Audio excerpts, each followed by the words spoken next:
Hey everybody, Ed here with the Digital Digest, and today I wanted to give you guys a look at the Sony HX9V. Now this is the successor to the Sony HX5V that I reviewed earlier this year.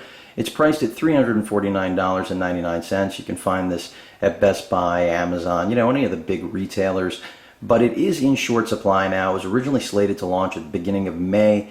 It did start to surface a couple of weeks ago, however, tight supply because unlike the HX5V, which was made in China, this model is made in Japan. And obviously, the natural disasters that have occurred there between the earthquake and the tsunami have not left a lot of HX9Vs floating around. So tough to come by, but I really like what I'm seeing out of this successor to the HX5V. And I'm just going to give you guys a look at the build quality and, basically the difference in specs. So first of all, a thicker, bigger camera, and that's mostly to do with the fact that we've gone from a 10x lens on the HX5V to a 16x lens. Again, that's G-glass, made in Japan, 24 millimeters at its widest angle. 25 was what was found on the HX5V, so a negligible difference. A big improvement in the movie recording capability. Here we've gone from just on the HX5V 1080 at 60 frames per second interlaced to having also 1080 at 60 frames progressive. So that's definitely a nice touch and pretty much unmatched for its form factor and class of camera.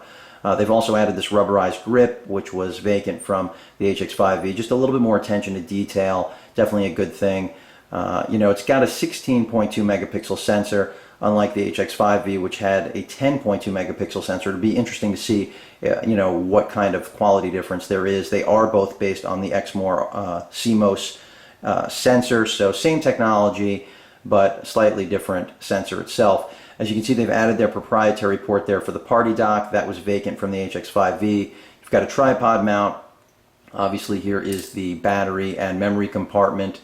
It does accept both SD and memory stick. However, it is a single slot. Left side of the camera, you've got, or rather right side I should say, an HDMI port, and this is a true HDMI port, unlike what's found on the HX5V, which requires a adapter for HDMI output. So that's nice that they've given us that. On the other side of the camera, just branding, again, 16x lens. It does have optical steady shot, much like the HX5V, and GPS support for geotagging. I'm going to just see what else I can show you guys here. Along the top, important changes in terms of design. The microphones on the HX5V were here on the left side of the camera, and often if you'd be recording, your finger would impede the actual audio recording. That's been resolved by moving the microphones to the center of the body. This is now the flash, which on the HX5V was actually built into the front part of the body. Here it now actually mechanically will eject and retract. So pretty cool. Don't know how it translates into the quality of the photos, but it certainly should be better theoretically based on the design. Power button has moved. This custom button is new. Again, as I mentioned, a 16.2 megapixel sensor on that Exmor R as opposed to the 10.2 found in the HX5V.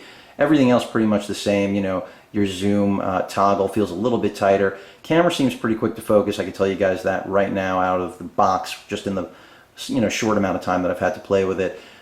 They have improved the panorama mode, and there is 3D shooting, as I mentioned before, and of course the video mode did get bumped up, as I mentioned. You now have 1080p at 60 frames progressive, so a nice touch. Back of the camera, you still have a 3-inch LCD, however the pixel count is higher. They've bumped it up to 920,000 and change, a big jump from the 200 some odd thousand found on the HX5V. So a higher quality LCD kind of, matches all of these upgrades in terms of really making this not just one of those annual to-do successors, but a legitimate replacement to the HX5V.